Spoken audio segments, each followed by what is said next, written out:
আমি খাসির মজক ভুনবো। আমি এটার মধ্যে তেল দিয়ে দিছি, তেলের ভিতরে আমি পেঁয়াজ দিয়ে দিব। আমি গরম মশলা এখানে দারচিনি, এলাচ, লং,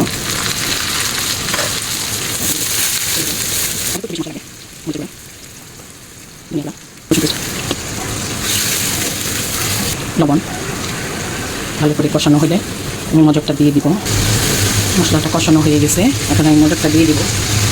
যে মজকটা গরম পানি দিয়ে সুন্দর করে আমি ধুয়ে রাখছিলাম, এখন দিয়ে একটু ভেঙে দিলে ভালো হয়, না হলে আরাম থাকে, একটু ভেঙে দিতে হবে। একদম কষা করবো, একদম এটাকে মশলার সাথে যেন একদম হয়ে যায়, ভাজা হয়ে যায়। মজকটা একদম ভুনা হয়ে গেছে। আমি এখন একটু পানি দিব,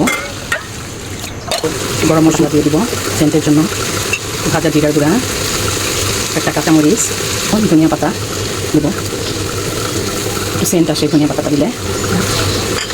এই যে আমার এটা হয়ে গেছে, মজকটা ভুনা হয়ে গেছে একদম। আপনারা রান্না করে খাবেন, এটা খুব মজা লাগে খাসির মাথার সাথে। আর খাসির মাথা কিনতে গেলে তখন তো মজক থাকি ওটার সাথে। মজকটা আমি আলাদা রান্না করি, আর খাসির মাথাটা আমি বুটের ডাল দিয়ে রান্না করি। কেমন হলো আমার রান্নাটা কমেন্টে জানাবেন। আমার এই চ্যানেল সাবস্ক্রাইব করবেন, ফেসবুক ফলো করবেন, বেশি করে আমার রান্নার ভিডিওটা দেখবেন। আল্লাহ হাফেজ।